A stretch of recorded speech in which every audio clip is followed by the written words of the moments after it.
ఇప్పుడు మీరు చెప్పండి, ఇప్పుడు ఒక యువ రైతుగా మీరు మల్బరీ సాగు రైతు, మీ తండ్రి అయితేనో తాతగారు అయితేనో దీని నుంచే ఇదే పట్టు పరిశ్రమకు సంబంధించి కృషి చేస్తూ ఉన్న పరిస్థితులు, కానీ ఇప్పుడు ఉన్న నష్టాలు చూసి ముందుకెళ్ళడం, మీ జీవనం గడవడం కష్టం, ప్రభుత్వం హామీలు ఇచ్చిన అమలు తీరు కాని పక్షంలో పవన్ కళ్యాణ్ ఇప్పుడు పోటీ చేస్తారు. సిల్క్ పరిశ్రమకి ప్రత్యేకమైన ఒక రంగాన్ని, అభివృద్ధి రంగాన్ని ఏర్పాటు చేస్తాను, మార్కెట్ ఇక్కడికే స్వయంగా వచ్చి కొనుగోళ్ళు ఇక్కడే చేపట్టి ఇలా చేస్తానని ఒక హామీ ఇచ్చారు గతంలో. మీరు ఏ విధంగా ఫీల్ అయ్యారు? అప్పటి నుంచి ఆనందం వ్యక్తం చేస్తున్నారు, ఇప్పుడు ఇక్కడే పోటీ చేస్తున్నారు ఆయన. మీరు ఏం చేస్తారు? ఆయనకి ఏమిస్తారు? ఆయన మీద మీకున్న భరోసా ఏంటి? మేము గత 3 తరాలు పెట్టి నుంచి మా నాన్నగారు అయితేనో మా తాతయ్య గారు అయితేనో మేము కూడా పట్టు సాగులోకే వచ్చాం సార్. కానీ ఇది ప్రస్తుతం దీని దుస్థితి ఎలా ఉందంటే తీయాలా మానాలా అని తెలియని కాకుండా ఉందండి. ఎందుకంటే ప్రతి ఒక్క క్రాప్కి మాకు ఒక 50,000 60,000 పెట్టుబడి అవుతుంటే గవర్నమెంట్ రావాల్సింది ఒక 30,000 అంటే కనీసం 10 రూపాయలు కూడా వేసి దారి లేదండి. ఈరోజు ఒక మధ్యతరగతి కుటుంబంగా ఒక పోషణకి 20,000 అవుతుంది సార్ మా కుటుంబానికి. కానీ అలాంటిది 30,000 రూపాయలు ఈరోజు గవర్నమెంట్ నుంచి బాకీ రావాల్సి వస్తే మేము ఎలా బతకాలి సార్? ఈరోజు పవన్ కళ్యాణ్ గారు ఇక్కడ ఎమ్మెల్యేగా పోటీ చేస్తారని అనౌన్స్ చేసిన కాడి నుంచి ప్రతి ఒక్క రైతు ఆనందంతో ఉన్నాం సార్.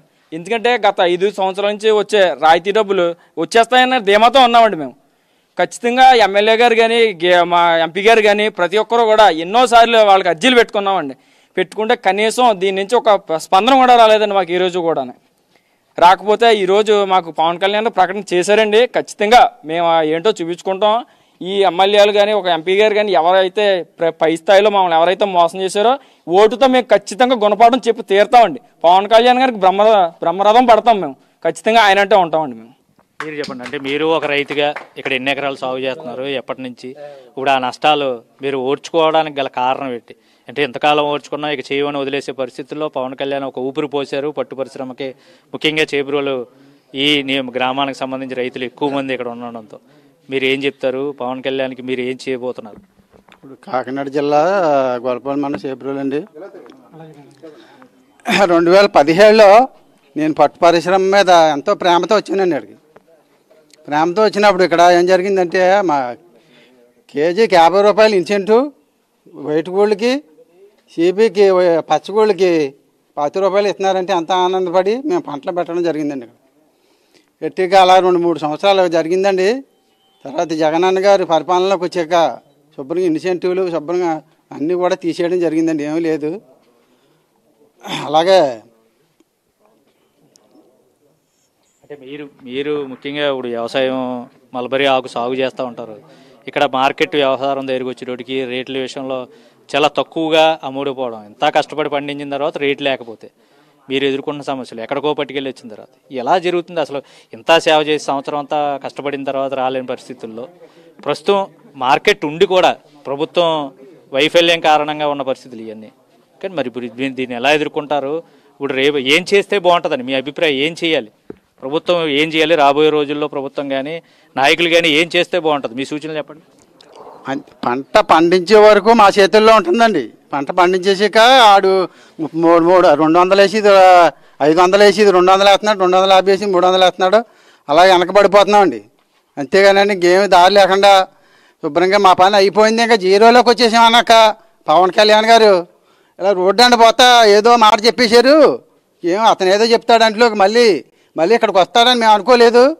మళ్ళీ వెంటనే మళ్ళీ ఆ సాయంత్రమే ఇక్కడికే వచ్చి మీటింగ్ పెట్టి నేను మళ్ళీ వస్తాను, ఈ మలాబ్రీ మీద ఒక కన్ను వేసాను, చూస్తాను, మిమ్మల్ని అందరినీ పెడతానండి అనేసి చెప్పారండి. అది మీరు చెప్పండి. మీరు ముఖ్యంగా ఇప్పుడు సాగు విషయంలో కానీ నిజంగా పట్టు పరిశ్రమ అంతరించిపోతుందా అన్న పరిస్థితులు ప్రస్తుతం అన్ని చోట్ల, మిగతా ఇక్కడ పిఠాపురం నియోజకవర్గానికి సంబంధించి పట్టు పరిశ్రమ అంతరించిపోయే పరిస్థితులు ఉన్న తరుణంలో మీకు ఆయన ఒక భరోసా ఇచ్చారు. ఆ భరోసాతోనే మేము ఇంకా కళ్ళ కంటున్నాం, నిజంగా ఈ పరిశ్రమ మళ్ళీ అభివృద్ధి చెందుతుంది అంటున్నారు.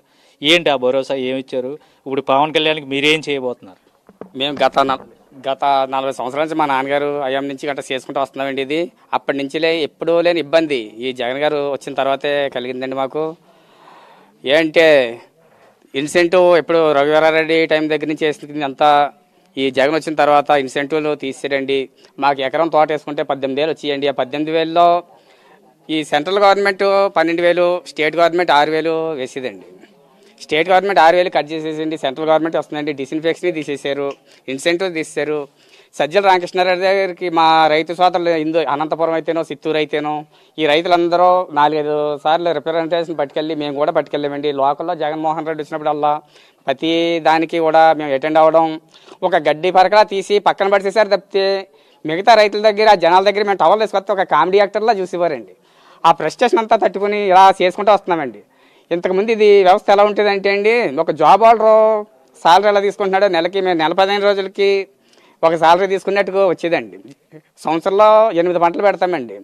8 పంటలు పడితే నెలకి 45 రోజులకి మాకు సాలరీ తీసుకున్నట్టు వచ్చి మేము ఉపాధి పొందుతూ నెలలో 100 మందికి ఉపాధి కల్పించేవాళ్ళమండి. మాకే ఉపాధి దిక్కు లేకుండా అయిపోయిందండి. దేవుళ్ళ పవన్ కళ్యాణ్కి ఇలా మెసేజ్ ఫార్వర్డ్ చేద్దామా అని చెప్పేసి మా రైతులందరూ అనుకుని ఆ వై జంక్షన్ దగ్గర అలా కత్తిపొడి నుంచి వారాహి యాత్రలో వెళ్తుంటే మేము ప్లకార్డులు పట్టుకుని ఈ గ్రీన్ టవల్స్ వేసుకుని అక్కడ ఉంటాయండి, మా చేతిలో లాక్కుని రేపు అక్కడికి వస్తాను స్పాట్కి మీ ఆఫీస్కి అని చెప్పేసి చెప్పాడు సార్. చెప్తే అండి ఆ పవన్ కళ్యాణ్ క్రేజ్ ఎట్టి మా రైతులని మమ్మల్ని అంత కేర్ చేసి ఇక్కడ వరకు వస్తారా చేస్తారా అని చెప్పేసి ఈవినింగ్ వరకు వెయిటింగ్ చేసాం. కానీ ఎక్కడో లోపల అతను ఇక్కడికి వచ్చేయడం ఏంటంటే ఒక ఆశ్చర్యంగా ఉండేదండి. పాపం ఇక్కడికి వచ్చి ఆ చెమటల్లోని ఈ దోమల పురుగుల్లో కూర్చోబెట్టి మా బాధ తోటి సోదరుల్లో విన్నాడండి. పదే యువగలం ఎండింగ్ సభలో మా కోసం ప్రస్తావన తీసుకొచ్చాడండి. మొన్న పిఠాపురం తీసుకొచ్చారు. పదే మా సమస్య అతని సమస్యలా తీసుకుని అంతలా గుర్తుపెట్టుకుంటున్నారు సార్. దానికోసం మేము ప్రతి ఒక రైతు ఒక పవన్ కళ్యాణ్ అయ్యి ఈ పిఠాపురం నియోజకవర్గంలో 1,00,000 మెజార్టీ తెప్పించుకున్నా మేము చేస్తామండి. అదే సజ్జల రామకృష్ణారెడ్డి దగ్గరికి 5-6 సార్లు రిప్రజెంటేషన్ ఇస్తే ఎన్నిసార్లు ఇస్తారు ఇన్సెంటివ్ అన్నారటండి. ఇప్పుడు అతను సాలరీ తీసుకోకుండానే సలహాలు ఇస్తున్నాడట గవర్నమెంట్కి. ఈ రైతు సమస్య పవన్ కళ్యాణ్ గారు సెరికల్చర్ సమస్య అతను సొంత సమస్య కింద తీసుకుని మాకు కొండంత అండలాగా మేము జారిపోయిన పరిస్థితుల్లో ఒక భరోసా కల్పించడం వల్లే, లేకపోతే మేము ఆల్రెడీ పొలాలు దున్నేదాం అనుకున్నామండి. ఇలా పిఠాపురంలో కాన్స్టిట్యున్సీలో పోటీ చేస్తున్నారని కానీ మాకు సంతోషం వచ్చిందన్నమాట. సేబ్రోల్ని సిల్క్ సిటీ కింద తయారు చేస్తున్నారు. దానికోసం చాలా సంతోషం ఎక్స్ప్రెస్ చేస్తున్నామండి. ప్రతి ఒక్క రైతు అతని గెలుపు కోసం పోరాడతామండి. ఇదైతే ముఖ్యంగా పట్టు పరిశ్రమకు సంబంధించి ప్రధాన కేంద్రం కాకినాడ జిల్లాకు సంబంధించి చేబ్రోల్లో చాలా ప్రఖ్యాతి చెందింది. ఇక్కడ ఉన్నటువంటి పట్టు, ఇక్కడ తయారయ్యేటువంటి పట్టుగూళ్ళలో సిల్క్ శాతం అధికంగా ఉండేటటువంటి పట్టుగూళ్ళు ఇక్కడ ఉంటాయి. అందుకనే అంతర్జాతీయ మార్కెట్లో ఎక్కువ రేటు పలుకుతుంది కూడా పుట్టుగా ఈ చేబ్రోలు మండలానికి సంబంధించి రైతులు ఏదైతే పట్టుగూళ్ళు తయారు చేస్తారు. ముఖ్యంగా ఈ పట్టుగూళ్ళు పరిశ్రమ ఒకటి ఏర్పాటు చేయాలంటే దానికి ముందు రైతులు మల్బరీ ఆకు సాగు, ఎందుకంటే పట్టుపురుగులకి ఆహారంగా మల్బరీ ఆకుని తిన్న తర్వాత అది పట్టుగా మలిచి దాన్ని గూళ్ళు తయారు చేసిన తర్వాత ముందుగా ఇక్కడ 2 రకాల గూళ్ళు, పసుపుగా ఉండేటటువంటి గూళ్ళు, అలాగే తెల్లగా ఉండేటువంటి గూళ్ళు. వీటికి అంతర్జాతీయ మార్కెట్లో గోల్డ్ కలర్ పట్టుకి చాలా పేరుంది. ఆ పట్టు ఏదైతే ఒక ఆడవాళ్ళు వాళ్ళు ధరించేటటువంటి చీరల్లో ముఖ్యంగా వాడేటటువంటి ఈ పట్టుని అంతర్జాతీయ మార్కెట్లో ముఖ్యంగా ఇక్కడ తయారయ్యేటటువంటి ఉప్పాడ జాంధాని చీరలు కానీ, ఇక్కడ తయారయ్యేటటువంటి చేనేతల చీరలకు సంబంధించి వాడేటటువంటి పట్టు కానీ, మిగతా అన్నిటిలోని ఇక్కడ ఉన్నటువంటి పట్టుకి చాలా